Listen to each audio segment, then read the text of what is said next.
Hello everyone. आज की जो स्टोरी है बहुत ही इंटरेस्टिंग और मज़ेदार स्टोरी है। तो इस स्टोरी के माध्यम से आप इंग्लिश पढ़ने के लिए सीखेंगे, हाउ टू रीड इंग्लिश। और साथ ही साथ आप ये भी सीखेंगे कि इंग्लिश को ट्रांसलेट करके कैसे समझते हैं, क्योंकि इंग्लिश आपको समझ में जैसे ही आने लगेगी आपको पढ़ने में मज़ा आएगा और सीखने में बहुत आनंद आएगा।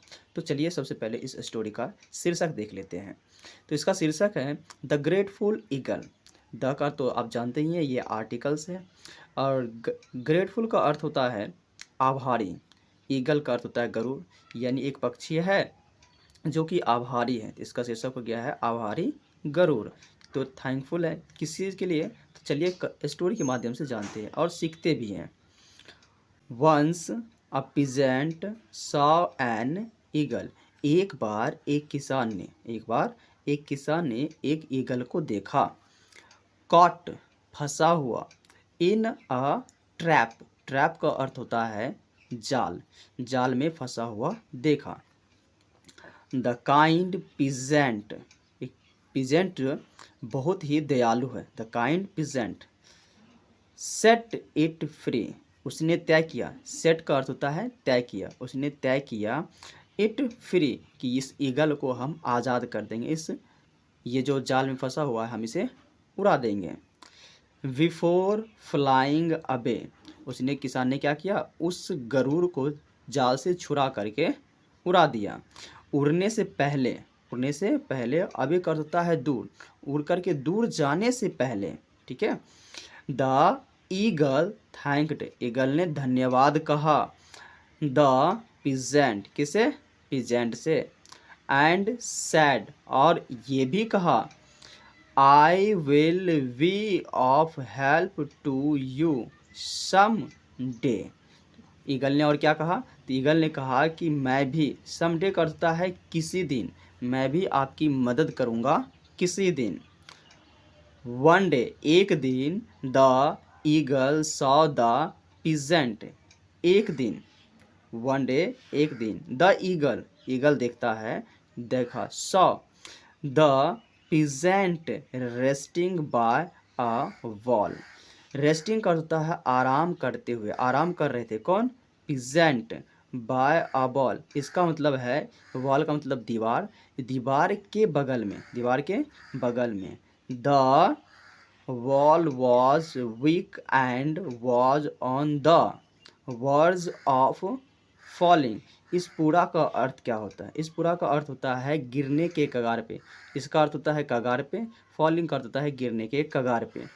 तो हो गया है वॉल, इसका अर्थ होता है वीक, वीक का अर्थ होता है बहुत कमज़ोर, ठीक है। वो जो दीवार था बहुत कमज़ोर था, गिरने के कगार पर ही था, ऐसा सिर्फ ईगल जानता है। और उसके बगल में ही कौन बैठा हुआ है, तो किसान बैठा हुआ है। The eagle wanted to stop the peasant from getting hurt. Hurt मतलब पीड़ित होने से पहले, चोट लगने से पहले ही ईगल उसे बचाना चाहता है, रोकना चाहता है कि इस किसान को चोट ना लगे। तो वो क्या करता है इसके लिए, टू सेव, उसे बचाने के लिए, to save the peasant the eagle picked up, ये एक फ्रेजल वर्ब है। तो ये हो गया है उठा लिया, पिक्ड मतलब उठाया, अब उठा लिया। द बंडल ऑफ स्टिक्स, ये जो लकड़ी का गट्ठर है उसको कहते हैं बंडल ऑफ स्टिक्स, लकड़ी के गट्ठर।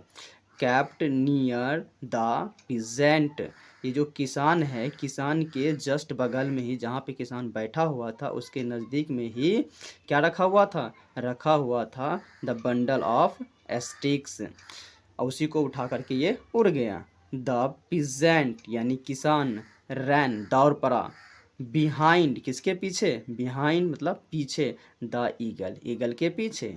To get his bundle back, वो अपनी बंडल को वापस चाहता था, उसका जो बंडल था उसे वापस चाहता था, इसीलिए उसके पीछे दौड़ पड़ा लेने के लिए।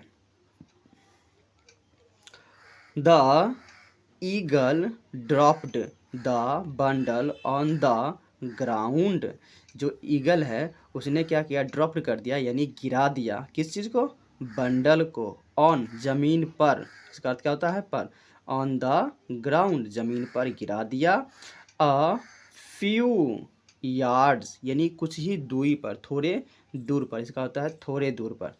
यार्ड का अर्थ होता है गज, थोड़े गज की दूरी पर, अभी मतलब दूरी पर उसने गिरा दिया। The peasant picked up, peasant ने अब फिर से उसको क्या किया, उठा लिया, ठीक है, वो जो लकड़ी का गट्ठर था उसे। The bundle and returned to the wall, लकड़ी के गट्ठर को उठा लिया और रिटर्न यानी वापस गया, रिटर्न गया, कहाँ गया, टू द वॉल, जहाँ पे वो बैठा हुआ था वहीं पर गया। बट ही वॉज अमेज्ड, वो आश्चर्य होने लगा, हुआ किसको, आश्चर्य हुआ था किसको, किसान को। To find that the wall had fallen, उससे पहले दीवार गिर चुका था, हैड का प्रयोग हुआ यहाँ पे, फॉलन, हैड मतलब गिर गया था। टू पीसेज, और टूट टूट करके टुकड़ों में बट गया।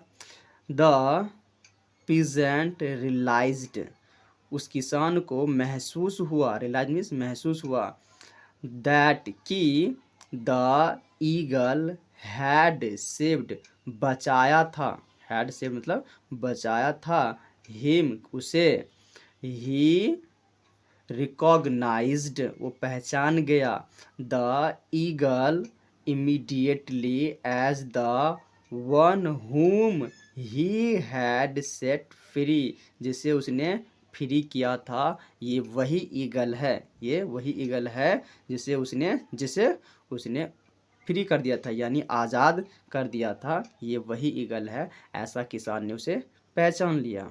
दैट्स ऑल, ये थी आपकी एक छोटी सी स्टोरी। इस स्टोरी के माध्यम से आपने क्या, यदि आपको ये अच्छी लगी तो हमें ज़रूर बताइए। Thank you very much, that's all.